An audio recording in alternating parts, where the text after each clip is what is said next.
The Changelings, the most mysterious faction of all, working behind the scenes to prove to all they are pure. Hello everyone, welcome back to Fantasy Tales, where today we're going to be talking about the Changelings, following what the main faction did and what it eventually became. Before we start, remember to like, comment and subscribe, and please, another 10 likes. Come on, I know you can do it. For the next video, with that out of the way, let's get into it. The Changelings would come into existence sometime after Morgana's turned to evil. To help weaken Camelot, she made the Changelings act as spies and saboteurs. Though useful, these creations were looked down on by trolls, seeing them as impure, being a mix of changeling and human. Well, we don't know exactly how they were made, and it's probably for the best. It was probably through a process of mixing dark magic with troll children and human children. Please, God, be that the reason. These human children were to be put in a safe location as to keep up the illusion for the changeling. To stop them from aging, these babies were fed a specific type of liquid to keep them babies forever. These babies would soon become known as Changeling familiars. The Changelings would perform their duties flawlessly, successfully infiltrating Camelot and destroying its defences. I could imagine Gonma's original reaction to this. Yo, boss! What is it?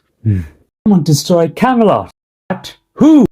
I think we all know whose handiwork that is. Oh god, that guy.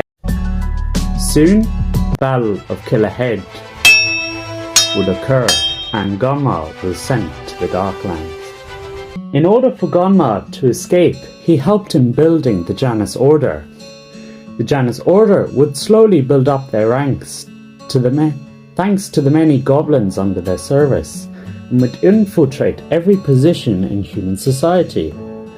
They would also grow to worship Morgana as a god of sorts. In turn, she would bestow wisdom and info to help further their cause, thanks to the assortment of relics she gave them before the Battle of Killer Head. We only know of 2 leaders within this society, though we do see a number of statues within their facility in Arcadia. Whether these are former leaders or heroes to their organization is not known. Of these leaders was the changeling Stricklander. He would slowly climb up the ranks of the Janus Order till he became their leader and somewhat of a figurehead for the organization. The other would be Otto.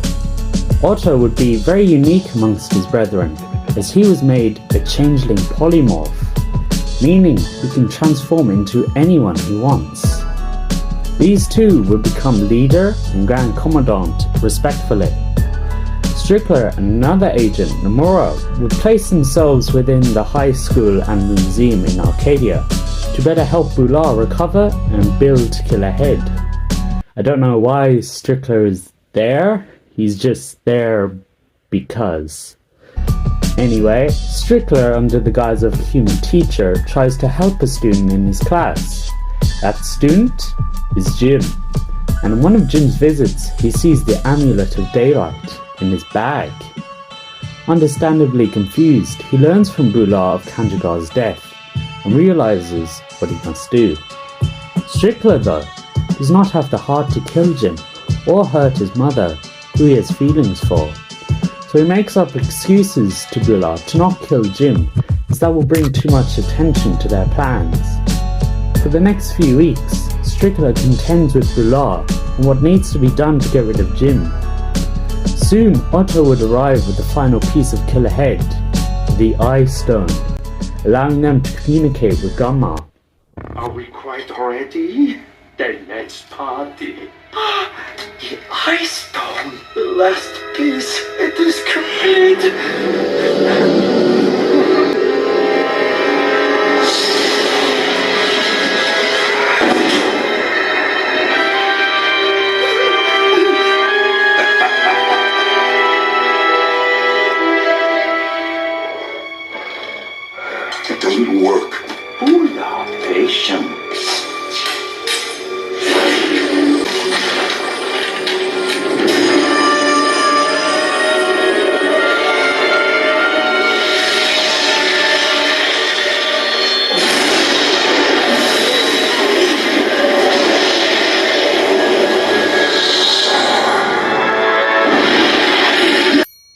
Strickler proclaims their current situation and tries to one-up Bula.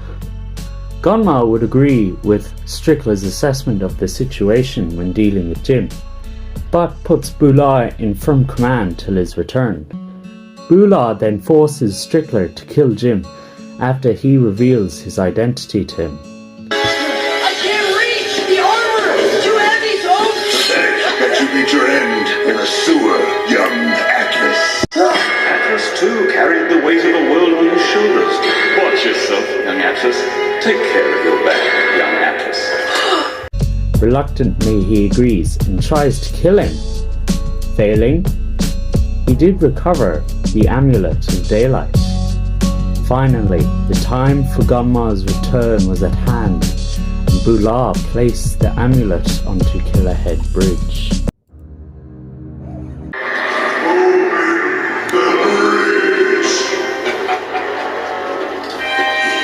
It is my honor, Father. For centuries, Father, we have awaited your glorious return. Tonight, we take back the surface lands. Tonight, we feast!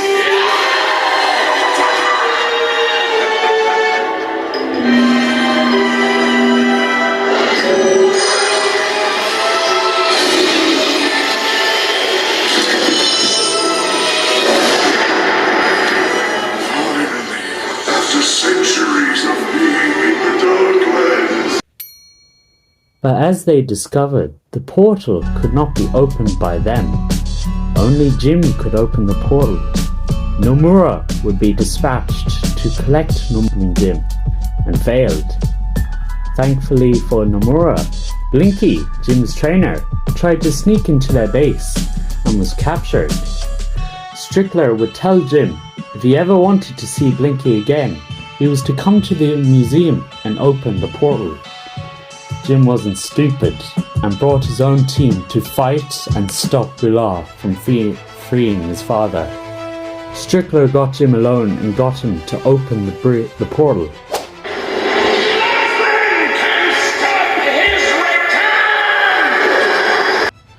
But Droll sacrificed his arm and stopped Gunma from returning. Strickler would disappear for a number of weeks, setting out to free Angor-Rot, the fallen champion of Morgana, awakening him and controlling him thanks to one of the relics known as the Inferna Corpula. Strickler wished for changelings to rule and to show all that those seen as impure will control the world. He showed abuse towards Angor at his lack of results, however, in his attempts of retrieving the ring from him. Angor wouldn't be useless, however.